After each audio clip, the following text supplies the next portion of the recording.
నమస్తే. ప్రస్తుతం మనతో పాటు సీనియర్ జర్నలిస్ట్ దాము బాలాజీ ఉన్నారు. ఆయనతో మాట్లాడదాం. నమస్తే సార్. నమస్తే. సార్, ఎల్ఓసిలో పాక్ ఆల్రెడీ యుద్ధం స్టార్ట్ చేసింది అని అంటున్నారు. పైగా గ్రామాల పైన దాడి చేస్తుంది అని అంటున్నారు. మన ఆర్మీ ఏం అంటే ప్రతిచర్యగా ఏం చేస్తుందంటారు సార్? యాక్చువల్‌గా ఆపరేషన్ సింధూర్‌లో మన వాళ్ళు క్లియర్‌గా చెప్పిందేందంటే, మేము focused and decisive and non escalatory పద్ధతిలో దాడులు చేశాము. 9 స్థావరాల మీద. అది కూడా టెర్రరిస్ట్ స్థావరాల మీదే దాడి చేశాము. మాకు శాటిలైట్ ఇమేజెస్, తర్వాత గ్రౌండ్ ఇంటెలిజెన్స్ ఈ రెండిటిని బేస్ చేసుకొని అక్యురేట్‌గా వాటి మీద దాడి చేశాము. కాబట్టి సివిలియన్స్ జోలికెళ్ళలేదు, మిలిటరీ స్థావరాల జోలికెళ్ళలేదనేది క్లియర్‌గా చెప్పారు. కాకపోతే దాన్ని పాకిస్తాన్ వ్యతిరేకిస్తుంది. సివిలియన్స్ వాటి మీద వేశారు అని చెప్తుంది. ఇంటర్నేషనల్ మీడియాను కూడా తీసుకెళ్ళి కొంత ఏరియాలో చూపించారు. ముఖ్యంగా బీబీసీ లాంటి సంస్థలు ప్రతి మనం దాడి చేసిన ప్రతి ప్లేస్కి వెళ్ళి చూపిస్తున్నాయి విజువల్స్. కాకపోతే టెర్రరిస్టులు అయితే చనిపోయినారని తెలుస్తుంది. ఎందుకంటే మసూద్ అజర్ వాళ్ళ ఫ్యామిలీనే 10 మంది ప్లస్ ఎయిడ్స్ 14 మంది వాళ్ళే ఉన్నారు అక్కడ. సో ఏదేమైనా మన వాళ్ళ టార్గెట్ అయితే నాన్ సివిలియన్ ఏరియాస్లో టార్గెట్ చేశారు. కానీ పాకిస్తాన్ ఎలా స్పందిస్తుంది? పాకిస్తాన్ ఏం చేస్తుందంటే సివిలియన్స్ మీద దాడులు అనేవి నిన్న మార్నింగ్ నుంచే స్టార్ట్ చేసింది. యాక్చువల్గా మన వాళ్ళు అక్కడ చేసిన కొన్ని నిమిషాల నుంచే ఇక్కడ సివిలియన్స్ మీద దాడులు మొదలు పెట్టేశారు. ముఖ్యంగా ఎల్ఓసిలో లైన్ ఆఫ్ కంట్రోల్ అంటారు. ఇది 740 కిలోమీటర్ల పొడవు ఉంటుంది లైన్ ఆఫ్ కంట్రోల్ అనేది. ఇది మనకు పాకిస్తాన్కి మధ్య 1947-48లో మనకి వాళ్ళకి యుద్ధం వచ్చింది. అప్పుడేంటంటే పాకిస్తాన్ అనేది సపరేట్ స్టేట్గా ఉన్నింది. ఈ స్టేట్ని మహారాజా హరిసింగ్ పరిపాలించేవాడు. అదొక సామ్రాజ్యం, రాజ్యం. ఆ రాజ్యాన్ని పరిపాలిస్తుంటే అది పాకిస్తాన్లో చేరాలా, ఇండియాలో చేరాలా అతను తేల్చుకోలేని పరిస్థితులు ఉంటే అప్పుడు పాకిస్తాన్ అక్కడ ఉన్న ట్రైబల్స్ని రెచ్చగొట్టి ఉద్యమాలు చేసింది. దాంతో హరిసింగ్ ఇండియా సహాయం అడిగాడు. ఇండియా హరిసింగ్ తరపున రంగంలో దిగి పాకిస్తాన్తో వార్ చేసింది. సో ఆ క్రమంలో జమ్మూ కాశ్మీర్ అనేది రెండుగా చీలిపోయింది.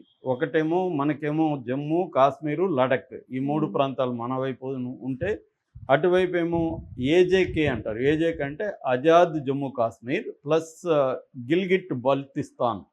సో ఈ 2 ప్రాంతాలు అటెళ్ళాయి. సో మనమేమో పాక్ ఆక్యుపైడ్ కాశ్మీర్ అని దానికి పేరు పెట్టాం, పీఓకే అంటాము. కానీ ఇంటర్నేషనల్ మీడియా కానీ పాకిస్తాన్ కానీ దాన్ని పాక్ అడ్మినిస్ట్రేర్డ్ కాశ్మీర్ అని పిలుస్తుంది. అంటే పాక్ పరిపాలనలో ఉన్న కాశ్మీర్. సో దాన్ని వాళ్ళు దాన్నేమో ఇండియన్ ఆక్యుపైడ్ కాశ్మీర్ అని వాళ్ళు అంటారు. మనం అంటే ఈ కాశ్మీర్ అంతా వాళ్ళకే చెందాలనేది వాళ్ళు అంటున్న మాట. సో దీనికి మధ్యలో అప్పుడు యునైటెడ్ నేషన్స్ ఏం చేసిందంటే ఎంటర్ అయ్యి ఒక రేఖను గీసింది. దాని ఫస్ట్ సిఎఫ్ఎల్ అనే పేరు దానికి ఉండేది. అంటే సీజ్ ఫైర్ లైన్ అన్నమాట. సీజ్ ఫైర్ లైన్ సిఎఫ్ఎల్ అని పేరు పెట్టారు. అంటే కాల్పుల్ని విరమించండి అని ఒక లైన్ గీశారు. సో ఆ లైన్నే తర్వాత ఎల్ఓసిగా అయింది, లైన్ ఆఫ్ కంట్రోల్ అనేది అయింది. సో ఇది ఇంటర్నేషనల్ బార్డర్ కాదు, ఇంటర్నేషనల్ రికగ్నైజ్డ్ బార్డర్ కాదు. ఇది ఓన్లీ పాకిస్తాన్, ఇండియా, యుఎన్ ఆధ్వర్యంలో ఏర్పడిన బార్డర్. సో కాబట్టి ఇక్కడ కాల్పుల విరమణ అనేది జరగాలి. కానీ ఎప్పుడూ జరగలేదు. అది ఉల్లంఘన అనేది జరుగుతూనే ఉంది. ముఖ్యంగా పాకిస్తాన్ వైపు నుంచే ఎక్కువగా జరుగుతుంది. ముఖ్యంగా 2001లో, 2003లో, 2023 ఈ టైమ్స్లో ఎక్కువగా ఉల్లంఘన అనేది పాకిస్తానే చేస్తుంది. అయితే ఇప్పుడు మనకి పహల్గామ్ తర్వాత మన కాల్పుల ఉల్లంఘన ఒప్పందాన్ని మేము రద్దు చేస్తామని ఇండియా కూడా అనౌన్స్ చేసింది. దాంతో వాళ్ళు పెద్ద ఎత్తున గత 15 డేస్ నుంచి కూడా మన మిలిటరీ స్థావరాల మీద అటాక్ చేస్తూ వస్తున్నారు.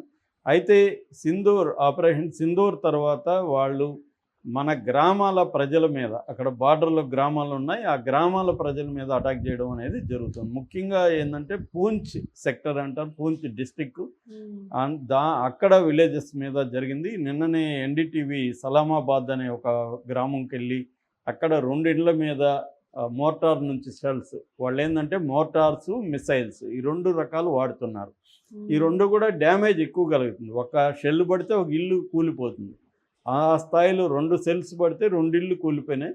అక్కడ పిల్లలు కూడా ఒక పిల్ల బాబుకి కాలు పోయింది, లిమ్స్ అన్నీ పోయినాయి. చనిపోలేదు కానీ ఆ ఇండ్లల్లో లిమ్స్ పోయినాయి, సీరియస్ గాయాలైనాయి. వాళ్ళు ఇండ్లు అయితే కంప్లీట్ నాశనం అయిపోయినాయి. అదంతా కూడా క్లోజ్లో చూపించారు. మొత్తంగా ఓవరాల్గా 31 మంది చనిపోయారు ఇప్పటివరకు మనకు వస్తున్న లెక్కల ప్రకారం. 57 మంది గాయపడ్డారు ఈ విలేజెస్లో. ప్రధానంగా పూంచి, రాజౌరి, కుప్వార, ఉరీ సెక్టర్, బారాముల్లా డిస్టిక్లో ఉరీ సెక్టర్ ఉంటుంది. ఈ ప్రాంతాల్లో ఎక్కువగా పడుతుంది. దాంతోపాటు ఒక గురుద్వారా మీద కూడా బాంబు పడింది. గురుద్వారా శ్రీ గురుసింగ్ సభ సాహిబ్ గురుద్వారా, అది పూంచ్ దగ్గర గురుద్వారాలో. ఇందులో 3 సిక్కు సోదరులు చనిపోయారు. బాయ్ అమృత్ సింగ్, బాయ్ అమర్జీవ్ సింగ్, బాయ్ రంజిత్ సింగ్, ఈ 3 చనిపోయారు. దీని మీద పంజాబ్ సీఎంతో సహా అనేక మంది ఖండించారు, అనేక మంది దీని మీద మాట్లాడారు కూడా. ఎందుకంటే సిక్కులు కూడా పాపులేషన్ కాశ్మీర్లో బలంగానే ఉంటుంది. దాదాపు 2,34,000 మంది పైన ఉన్నారని చెప్తున్నారు.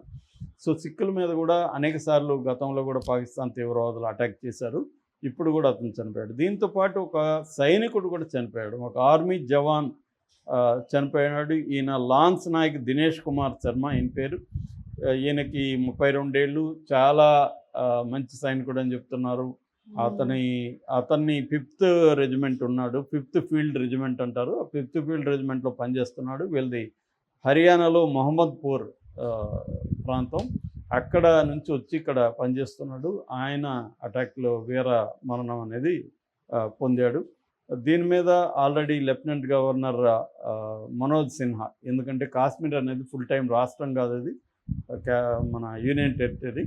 సో దానికి లెఫ్టినెంట్ గవర్నర్ ఉంటారు. ఆయన సిన్హా కానీ, తర్వాత ఒమర్ అబ్దుల్లా సీఎం కానీ, వీళ్ళు కూడా దీని మీద ఖండించారు, మాట్లాడారు. సో ఓవరాల్గా మనమేమో టార్గెటెడ్గా టెర్రరిస్ట్ స్థావరాల మీద వేస్తే, వాళ్ళేమో ఎల్ఓసి బార్డర్లో గ్రామాల మీద వేయడం, అమాయకమైన మహిళలు, చిన్నపిల్లలు పెద్ద ఎత్తున చనిపోయి, పెద్ద ఎత్తున గాయపడి వాళ్ళ ఇండ్లన్నీ కోల్పోతున్నారు. వీళ్ళకైతే మాత్రం మన ప్రభుత్వం తరపున హాస్పిటల్కి, బారాముల్లా హాస్పిటల్లో వీళ్ళందరినీ తీసుకెళ్తున్నారు, వాళ్ళకి సపరేట్ వైద్యం చేస్తున్నారు. దాంతోపాటు వాళ్ళకి మొత్తం రిహాబిలిటేషన్ అంతా కూడా కల్పిస్తూ ఉంటున్నారు. దీంతో మిలిటరీ రంగంలో దిగి బార్డర్లో ఉండే అనేక గ్రామాలని ఖాళీ చేసి వాళ్ళని దూరంగా క్యాంప్స్ని ఏర్పాటు చేసి క్యాంప్స్లో పెడుతుంది. సో ఏదేమైనా ప్రజలకి అక్కడ మామూలుగా వీళ్ళందరూ కూడా ఆ ఇండ్లు చూస్తేనే మనకు అర్థమవుతుంది, ఎక్కువ మంది పేద ప్రజలే ఉన్నారు అక్కడ. సో వాళ్ళకి ఇప్పుడు మొత్తం డిస్ప్లేస్మెంట్ అనేది జరిగి వాళ్ళు పోయి శిబిరాల్లో తలదాచుకోవాలని పరిస్థితి, వాళ్ళ లైవ్లీహుడ్లన్నీ అక్కడ ధ్వంసం అయిపోతాయి. దాంతోపాటు పెద్ద ఎత్తున చనిపోతున్నారు. నిజానికి వీళ్ళకి యుద్ధానికి సంబంధమే లేదు, కానీ పాకిస్తాన్ ఇంత ఘోరంగా అన్ని రకాల యుద్ధ నియమాల్ని ఉల్లంఘించి ప్రజల మీద అటాక్ చేయడం అనేది జరుగుతుంది. దీనికి ఇండియా కూడా ఇప్పుడు సమాధానం చెప్పే క్రమస్తుంది. ఆపరేషన్ సింధూర 2.0 స్టార్ట్ చేయబోతుందని కూడా అంటున్నారు. ఎందుకంటే ఇది హెచ్చరిస్తున్నారు, మీరు కానీ ఆపకపోతే మేము 2.0 కూడా స్టార్ట్ చేస్తాము. ఈసారి అటాక్స్ అనేవి మిలిటరీ మీదనే ఉంటాయి.